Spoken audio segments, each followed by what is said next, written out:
우리 기독교는 축복의 종교입니다. 복을 이야기하고요. 또 복을 마땅히 받아야 하는 것은 하나님께서 만복의 근원이시기 때문입니다. 우리가 믿는 하나님은 하나님의 자녀들인 저와 여러분들에게 복을 마음껏 주기를 기뻐하시는 하나님이신 줄 믿습니다. 성경은 하나님의 복을 증거하는 말씀입니다. 그래서 요한계시록 1장 3절에 보면 이 예언의 말씀을 읽는 자와 듣는 자와 그 가운데 기록한 것을 지키는 자들이 복이 있나니 그렇게 말씀하셨습니다. 여러분들이 하나님의 말씀을 읽으시면서 복을 받으시길 축복합니다. 오늘 이 시간에도 하나님의 말씀을 듣는 그 가운데 복을 받으시기를 축복합니다. 그리고 결단하고 다짐한 가운데 그 말씀을 지켜 행하는 것 가운데서도 하나님의 복이 임할 수 있기를 주의 이름으로 축복합니다. 그런데 현실은 그렇지 않습니다. 하나님은 복 주시기를 원하시고 우리도 역시 마찬가지로 살아가면서 육신의 복과 그리고 영적인 복을 받아 누리기를 소망하지만 현실은 그렇지 않다는 것입니다. 생각해 보십시오. 여기 오늘 40명의 예배 인원들이 이 말씀을 따라서 살면 오늘 이 말씀을 들은 대로 그대로 여러분 모두가 다 동일한 복을 받아야 되잖아요. 근데 현실을 보면 그렇지 않잖아요. 어떤 이는 육신의 복을 받은 사람도 있는가 하면 어떤 이는 영적 복을 아직 받지 못한 사람도 있고 어떤 이는 육신의 복도 비례적으로 어떤 이는 많은 복을 받아 누리는 사람이 있는가 하면 어떤 이는 그 반대적인 삶을 살아간단 말입니다. 동일하게 하나님이 주시는 복을 동일하게 받아 누려야 되지 않을까요? 그런데 현실은 그렇지 않다는 것입니다. 왜 그럴까요? 왜 그럴까요? 그렇게 살지 못하기 때문에 하나님이 약속하신 그 말씀대로 살지 못하기 때문에 약속의 복을 받지 못하는 삶의 모습이 있다라고 하는 것입니다.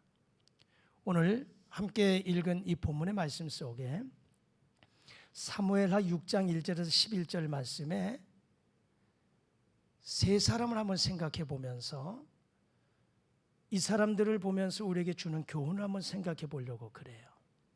하나님은 어떠한 사람에게 복을 주시는가? 그러면 그 복을 받으려면 어떻게 해야 되는가 하는 것을 세 사람을 통해서 주시는 교훈을 생각해 보기를 원합니다. 먼저 첫 번째 사람은 웃사라고 하는 사람입니다. 웃사를 통해서 우리에게 주는 교훈이 무엇이냐? 기본을 잘 지켜야 복을 받는다라고 하는 것입니다. 신앙의 기본을 지켜야 복을 받는다라고 하는 것이에요. 제가 지금 이 목이 많이 잠겨서 오늘 좀 조용조용하게 말씀을 전하는 것 이해해 주시기 바랍니다. 엘리 제사장 때 이스라엘 백성들이 블레셋과 전쟁을 치르지요. 근데 전쟁을 할 때마다 이스라엘 백성들은 법궤를 가장 앞장 세워서 법궤를 세우고 나갔습니다. 전쟁의 승리와 패배는 하나님의 손에 달려 있었거든요. 보편적인 상황에서 전투는 전략과 전술, 그렇죠? 무기, 그리고 군사력, 이거 무시할 수 없거든요. 얼마나 정보와 첩보를 잘 수집했느냐, 전략과 전술을 어떻게 잘 세웠느냐, 거기에 맞게끔 일사불란하게 움직였느냐, 여기에 전투의 승패가 달려있지 않을까요? 그런데 이스라엘 백성들의 역사를 보면 그 전쟁은 인간의 계획이 아니었어요. 분명히 모든 전쟁의 승리와 패배는 하나님의 손에 달려 있었습니다. 군사력, 이거 아무것도 아니었어요.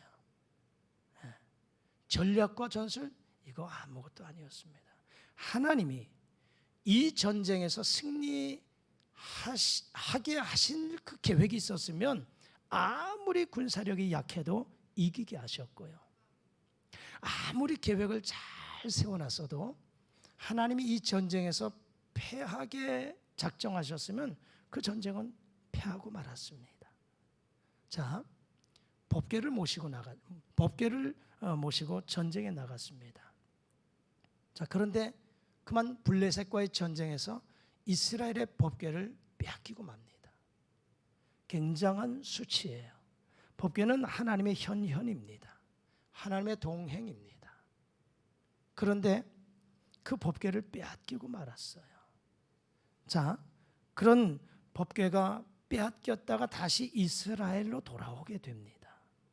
이스라엘로 돌아온 이후에 그 법궤는요 70년 동안을 기럇 여아림의 아비나답이라고 하는 제사장의 집에 머물게 됩니다. 기럇 여아림 제사장 아비나답의 집에 70년 동안을 모시게 돼요. 자, 이제 다윗이 왕권이 강화된 이후에 그 법궤를 다윗성으로 모셔오기를 작정하고 사무엘하 6장에서는 법궤를 모셔오는 장면이 소개되고 있는 내용이에요. 자, 이제 법궤를 모시고 오는 그 날, 이 법궤를 운반하는 그 과정이 오늘 우리가 함께 읽은 사무엘하 6장에 소개되고 있거든요. 어떻게 운반하느냐? 이 법궤를 수레에 실었습니다. 어디에 실었다고요? 수레에 실었습니다. 그리고 소가 이 법궤를 끄는데 나군의 타작마당에 이르렀을 때는 이 소들이 갑자기 뜁니다. 그러다 보니까 수레에 실었던 법궤가 흔들리면서 떨어지려고 그래요. 그럴 때 이 아비나답의 아들 우사와 아효가, 아효는 앞에 가고 우사는 이 수레와 함께 가는데 수레가 흔들리면서 소들이 뛰면서 수레가 흔들리면서 법궤가 흔들하면서 떨어지려고 하니까 우사가 손으로 법궤를 잡았습니다. 무엇으로요? 손으로. 그런데 하나님께서는 우사를 치시니 곧 죽었다 이렇게 말씀합니다. 인간적으로 생각할 때는 무엇이 잘못했다고 우사의 행동을 칭찬할 만하지 않을까요? 하나님의 현현인 법궤가 이 수레에서 떨어져 버리면 법궤가 괴짝이 어떻게 해요? 깨질 수도 있잖아요. 그 법궤 안에 모셔진 십계명, 아론의 쌍난 지팡이, 그리고 만나를 담은 항아리가 있었는데 수레에 의해 수레가 흔들리면서 법궤가 떨어지면 이게 다 깨지잖아요. 그러면 오히려 떨어지는 것보다는 우사가 손으로 붙잡은 것을 칭찬받을 만하잖아요. 그런데 왜 하나님이 우사를 치셨냐 이 말입니다. 그것도 그 현장에서 즉사하게 만드셨다라고 하는 것입니다. 여러분 그 이유를 오늘 성경은 뭐라 말씀하느냐? 7절에 보면 여호와 하나님이 우사가 잘못함으로 말미암아 그랬어요. 우사가 잘못함으로 말미암아. 우사가 잘못했다는 거예요. 무엇이 잘못되었는가라고 하는 것입니다. 성경은요 민수기 4장과 민수기 7장에서 법궤를 운반할 때는 이렇게 운반해야 된다고 성경이 말씀하고 있습니다. 자, 성경 민수기 4장 15절 다 같이 한번 읽겠습니다. 시작. 고핫 자손들이 와서 맬 것이니라. 그러나 성물은 만지지 말라. 그들이 죽으리라. 회막 물건 중에서 이것들은 고핫 자손이 맬 것이며. 민수기 7장 9절입니다. 시작. 고핫 자손에게는 주지 아니하였으니 그들의 성소의 직임은 그 어깨로 매는 일을 하는 까닭이었느니라. 아멘. 자, 민수기 4장과 7장에 법궤를 운반할 때 이렇게 해야 된다 말씀하셨어요. 어깨로 매는 거예요. 제사장들이, 레위 사람들이 법궤를 어깨로 메고 운반하는 거예요. 그런데 지금 이 법궤를 어디에 실었다? 수레에 실었어요. 조금 편리하게, 조금 빨리 가려고. 여러분, 어깨로 매는 거하고 소가 끌고 가는 거하고는 차원이 다르잖아요.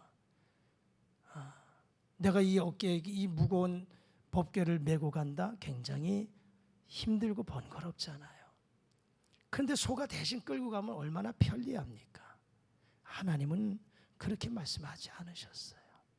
반드시 레위 사람들이 어깨에 메고 가라.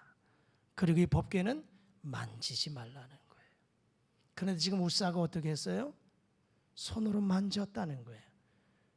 손으로 만졌다는 겁니다. 결국은 이 하나님의 말씀에 불순종했어요. 하나님의 궤를 옮기는데 어깨로 매지 아니하고 수레를 사용했다는 거예요. 그리고 손으로 만졌다라고 하는 것입니다. 여러분, 하나님의 거룩함을 이야기하거든요. 사무엘상 6장을 보면 하나님의 궤가 블레셋 진영으로 들어갔을 때 베세메스 사람들이 이 법궤의 뚜껑을 열고 구경했어요. 그럴 때 하나님이 그들을 치셨는데요. 성경에 보면 70명이 혹은 과로하고 50만 명 그랬어요.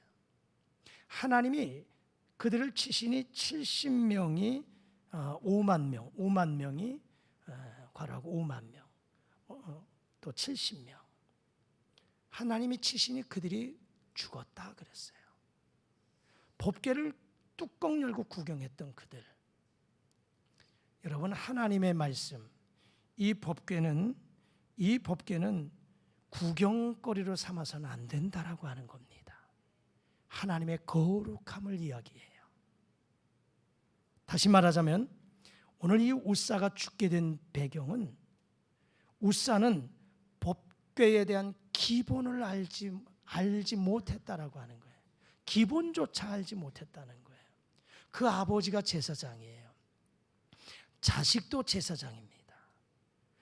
그리고 70년 동안을 아비나답의 집에, 아버지 집에 법궤를 모시고 있었어요.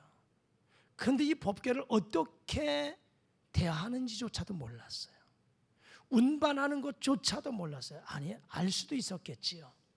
그런데 그만 편리함 때문에 말씀을 지키지 않았다고도 볼 수 있겠지요. 어찌됐든 간에 이 우사는 기본을 지키지 않았습니다. 기본을 알지도 못했을 뿐만 아니라 기본을 지키지도 않았다. 여러분, 알면서 지키지 않은 것은 더 나쁜 거죠. 알지 못해서 지키지 못했다면 그래도 이해할 만하지만 알면서도 지키지 않은 것은 이건 용서받지 못할 일이지요. 우리가 자녀들을 양육하면서도 그러잖아요. 몰랐다고 하는데 어떻게 더 이상 나무랍니까? 몰라서 잘못했다는데요. 그럼 다음부터는 그러지 말아라고 타이를 수 있지요. 그런데 분명히 이것을 잘못한 걸 알면서도 잘못한 그 행위에 대해서는 따끔하게 야단을 칠 수밖에 없잖아요. 근데 우사가 알면서도 이랬다면 정말 더 큰 죄악이죠. 근데 몰랐다고 하는 것도 문제예요. 아버지 제사장 밑에서 70년을 법궤를 모신 그 가정이 모를 수가 없었겠죠. 여러분, 기본을 지키지 아니하면 하나님이 기뻐하지 않는다라고 하는 것입니다. 아무리 선한 목적이라 할지라도요, 하나님께서 정한 방식이 있어요. 지난주에도 말씀을 나누면서 내 생각을 내려놓자 이런 말씀 드렸잖아요. 내 생각, 내 방법을 내려놔야 된다고 나만 말씀 나누면서 함께 기억하실지 모르겠어요. 내가 생각할 땐 아무리 선한 방법이라 할지라도 하나님의 방법이 아니면, 하나님의 방식이 아니면 내려놓을 수 있어야 돼요. 그런데 지금 이 모든 하나님의 정하신 방식을 무시해 버렸어요. 인간의 방법으로 대체해 버리고 말았어요. 이것은 하나님께 영광이 되기는커녕 도리어 하나님의 이름을 모독하는 행위나 마찬가지다라고 하는 것입니다. 그렇다면 우리가 어떻게 해야 하나님의 은혜를 받고 하나님으로부터 복을 받을 수 있을까? 그 바로 기본을 지켜야 되는 거예요. 오늘 이 시대에 저와 여러분의 신앙의 기본이 무엇일까라고 하는 것입니다. 성도들에게 하나님께서 명령하신 신앙의 기본이 무엇일까? 사실 목사님들이 설교를 전하면서 이 부분을 참 대부분 전하기가 꺼려하는 부분이에요. 왜요? 듣기 싫기 때문이에요. 들어도 불편하기 때문이에요. 그래도 말씀을 전하는 목사들은 성도들이 듣기 싫어도 바른 것들은 전해야지요. 그러지 않을까요? 바른 길이라면, 바른 모습이라면, 하나님의 뜻이라면, 하나님의 방법이라면 듣기 싫어도 전해야 할 사명이 있는 거죠. 그렇지 않으면, 전하지 아니함으로 성도들이 알지 못해서 죄를 범했다면 그 책임은 주의 종들이 받게 되는 것이고, 주의 종은 전할 때 전하고 듣고 행하지 아니하면 그 책임은 당사자가 책임을 질 수밖에 없는 거죠. 그렇다면 성경이 우리에게 말씀하고 있는 성도들에게 기본이 무엇일까라고 하는 거예요. 그것은 주일 성수, 또 한 가지는 11조의 헌신의 삶입니다. 성도의 기본입니다. 이것은 다시 말하자면 주일을 성수하고 10의 1조를 드리는 것은 모든 것의 주권자가 하나님이심을 고백하는 거예요. 주일을 성수하는 것은 나의 시간의 주인이 하나님이시다 고백하는 것입니다. 할렐루야. 오늘도 이 거룩한 주일을 지키는 이 모습은 나의 시간의 삶의 모든 주인이 하나님이심을 고백하는 거예요.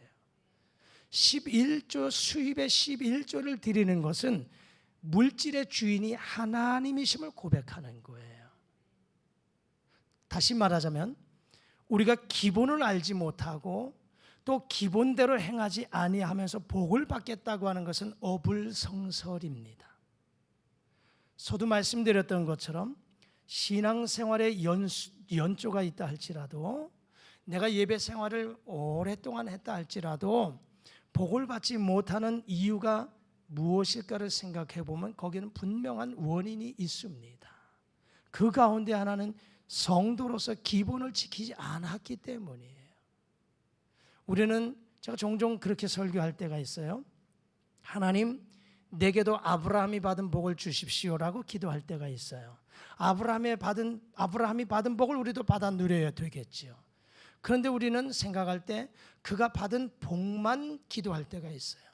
그런데 여러분, 아브라함이 그냥 복을 받았을까요? 아니잖아요. 아브라함이 어떻게 삶을 살았기 때문에 그런 복을 받았는가? 성경은 제시하고 있어요. 하나님이 그 아들 그 독자 이삭을 번제로 드리라고 하는 그 하나님의 명령에도 번민하지 않았어요. 이른 새벽같이 일어나서 3일길을 걸어가요. 그 하나님의 말씀에 순종하고 수족을 결박하고 칼을 들어서 아들을 찔러 죽이는 번제에 대한 말씀 아시잖아요. 본인이 직접 제물을 잡아 죽여야 돼요. 피를 내야 돼요. 가죽을 벗겨요. 각을 떠요. 내장을 다 드러내고 물로 씻어내요. 그리고는 하나님 앞에 올려드리는 게 번제물이에요. 번제 제사예요. 이게 쉬운 일인가요? 근데 아브라함은 그 하나님의 말씀에 절대 순종하잖아요. 하나님이 감동하셨어요. 그래서 모든 민족의 아버지가 되는, 열국의 아비가 되는 아브라함이라는 축복을 받았잖아요. 우리는 아브라함이 받은 복을 소망하지만 아브라함처럼 살지 않는단 말이죠. 그러면서 아브라함이 받은 복을 기대한단 말입니다. 다시 말하자면 하나님의 복을 받기를 소망하지만 그러려면 하나님이 정하신 그 기준이 있단 말이죠. 하나님의 방식이 있다는 거예요. 그 방법을 따라 살아가야 하나님이 복을 주신다는 거예요. 오늘 우리 성도들에게 기본이 무엇이냐? 주일 성수 11조의 생활입니다.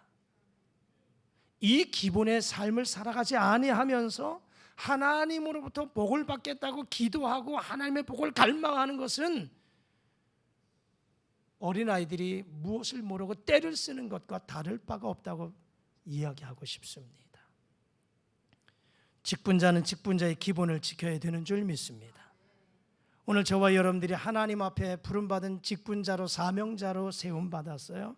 직분자는 직분자의 삶이, 그 자세가, 기본이 있습니다. 그 기본을 지키셔야 돼요. 하나님의 말씀을 귀히 여기지도 아니하고 형식적인 삶의 모습으로 신앙생활에 간다면, 아무리 우리가 습관적으로 교회를 수십 년 동안 출입했다 할지라도 하나님이 주시는 복을 받기는 쉽지 않을 것입니다. 여러분, 우리가 하나님은요, 인격적인 분이세요. 그래서 우리가 하나님을 소홀히 여기면 하나님도 우리를 소홀히 대하십니다. 말씀을 모르니까 자기 방법대로, 자기 기준대로, 편리한 대로 살아간다면 하나님의 은혜와 복을 받기는 어려울 것입니다. 오늘 웃사가 이렇게 자기 방식대로, 그리고 편리한 대로 어깨에 매야 할 것을 수레에 싣고 가다가 만지지 말아야 됨에도 불구하고 손으로 만짐에 이 기본을 잃어버린 거예요. 기본대로 행하지 않았어요. 그러니까 하나님이 치셨고 죽을 수밖에 없었다라고 하는 것입니다. 저와 여러분들이 웃사를 생각하면서 성도의 기본, 하나님께서 우리에게 정하신 기본을 잘 지켜나가실 수 있기를 주의 이름으로 축복합니다. 두 번째, 다윗이라고 하는 사람들에서 배울 수 있는 것은 변덕 부리지 말자라고 하는 것입니다. 변덕 부리지 말자. 여러분, 다윗이 하나님의 궤를 옮겨오는 이 가운데 웃사가 죽는 것을 보곤 다윗의 마음이 두려움으로 가득했어요. 그래서 이 두려움은 하나님을 경외하는 두려움이 아니라 인간의 본능적인 두려움이었어요. 이 두려움이 뭐냐? 웃사가 죽는 것을 보면서 나도 웃사처럼 저렇게 상하면 어떨까? 어떻게 될까라고 하는 두려움이 생긴 거예요. 두려움이 생긴 거예요. 그러다 보니까 하나님의 궤를 메어가기를 즐겨하지 않고 그 궤를 오벳 에돔의 집에 잠깐 두는 거예요. 다윗의 마음이 변해졌습니다. 다윗의 마음이 변덕을 부리는 거예요. 여러분, 우리가 하나님께서 기뻐하시는 일을 행하기를 작정했다면, 결단했다면 어떠한 상황이 와도 변덕 부리지 않기를 주의 이름으로 부탁합니다. 때로는 힘들고 어려워도 가기로 결정한 그 길, 행하기로 결단한 그 모습, 어떠한 상황이 와도 흔들리지 말고 변덕 부리지 말고 그 모습 그대로 지켜나갈 수 있기를 주의 이름으로 소망합니다. 여러분, 다윗이 처음에 하나님의 궤를 모셔온다는 이 사실에 얼마나 기뻐했습니까? 그러니까 오늘 보면 6장 1절에서 다윗이 이스라엘에서 뽑은 무리 3만 명을 다시 모으고 데리고 가거든요. 얼마나 기뻐했겠습니까? 그리고 국민들에게 하나님의 궤를 모셔오겠다고 발표도 하지 않았겠습니까? 3만 명을 동원해서 대대적인 행사를 행하지 않습니까? 그런데 생각지 않은 변수가 생긴 거예요. 이런 일들이 벌어지니까 그만 중도에 하나님의 궤를 모시고 오는 것을 내려놓습니다. 그럼 오벳에돔의 집으로 잠깐 이동시켜 나가는 거예요. 거리를 둔 겁니다. 거리를 둔 거예요. 여러분, 저와 여러분의 모습 속에 여러 가지로 결단하고 행하기로 작정한 모습이 있다 할지라도 우리의 마음이 변함없이 끝까지 그 길을 걸어갈 수 있기를 주의 이름으로 축복합니다. 우리 예수님은 그러셨어요. 우리 예수님은 십자가를 지고 골고다의 언덕에 올라가시면서 구원의 길을 가시는 그 길 속에서도 우리 주님은 변하지 않으셨어요. 우리 주님의 마음은 변개치 않으셨어요. 그리고 주님께서 그 제자들을 사랑하시겠다고 작정한 그 모습 변함없이 꾸준히 사랑하셨어요. 성경 한번 보실까요?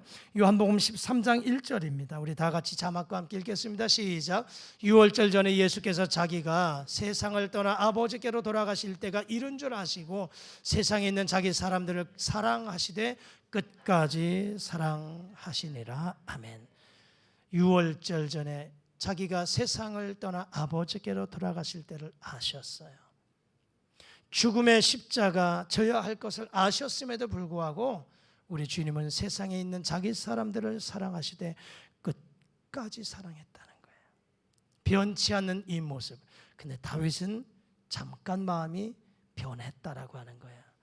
오늘 저와 여러분들에게 주시는 교훈, 변덕 부리지 않는 마음 소유할 수 있기를 주의 이름으로 축복합니다. 마지막 오벳 에돔의 이 사람을 통해서 교훈을 얻을 수 있는 것은 하나님의 궤를 통해서 이 오벳 에돔의 가정은 복받은 가정입니다. 여러분, 하나님의 궤가 오벳 에돔의 집에 얼마를 있었다고요? 석 달을 있었습니다. 그런데 하나님께서는 그와 그 온 집에 복을 주셨다라고 하는 것입니다.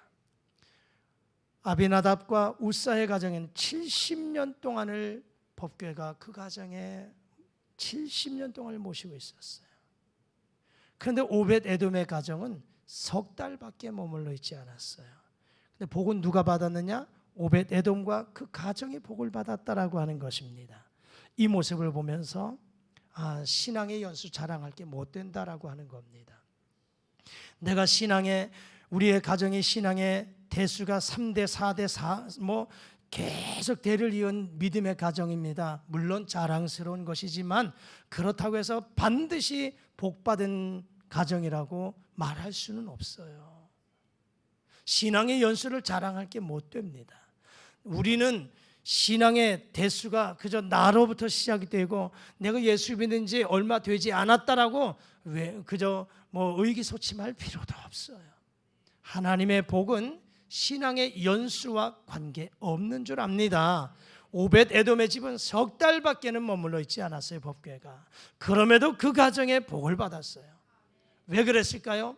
하나님의 말씀 중심으로 하나님의 말씀을 사랑하고 말씀을 복으로 삼고 그 말씀을 귀하게 받들어 살았기 때문에 하나님께서 오벳 에돔의 가정에 복을 주셨다라고 하는 것입니다. 또 이 오벳 에돔은 남이 싫어하는 일 기꺼이 감당해 나갔어요. 여러분 생각해 보세요. 우사가 도중에 죽었어요. 그 모습을 보았어요. 그런데 그 모습을 본 여러분들 가운데 만약에 다윗 왕이 여러분에게 지금 우사가 죽었으니 내가 잠깐 이 법궤를 다윗성으로 모셔갈 것을 내가 잠깐 중단하는데 당신의 가정에 좀 모셔가면 안 되겠습니까? 라고 할 때 알겠습니다라고 대답할 사람이 과연 얼마나 있을까요? 왜요? 두려울 거예요. 왜? 방금 우사가 죽는 것을 내가 목도했거든요. 나도 저 법궤를 모시고 갔다가 나도 죽으면 어떻게 할까? 다윗도 그랬는데요. 다윗도 다윗성으로 모셔가는 것을 두려워했는데 나라고 그런 일이 없을까요? 그런데 오벳 에돔은 기꺼이 수용했습니다. 그리고 석 달 동안을 중심하여 모셨어요. 남이 하기 싫은 일, 남이 하기 싫은 것까지도 기꺼이 감당해가는 이 성실한 오벳 에돔의 모습을 볼 수 있다라고 하는 것입니다. 이렇게 오벳 에돔이 받은 복, 사실은 이 복은 다윗이 받을 복이었습니다. 다윗이 받을 복을 오히려 스스로 복을 차버리고 말았어요. 그래서 오벳 에돔이 복을 받았다라고 하는 것입니다. 오늘 저와 여러분이 사무엘하 6장 1절에서 11절의 말씀 보면서 우리도 오벳 에돔의 가정처럼 복을 받는 가정이 되시기를 주의 이름으로 축복합니다. 세 사람을 생각했습니다. 첫 번째 사람 우사, 기본을 지키지 않았어요. 그래서 복을 받지 못하고 하나님의 지신이 죽었습니다. 성도에게도 기본이 있는 줄 압니다. 나에게 부여된 이 사명들, 그리고 내가 지켜야 할 이 기본, 신앙의 기본을 잘 지켜나가시기를 주의 이름으로 소망합니다. 다윗은 변덕이 있었어요. 처음에 결단한 그 마음에서 웃사가 죽으니까 두려움 때문에 바로 다윗성으로 모셔가지 않아요.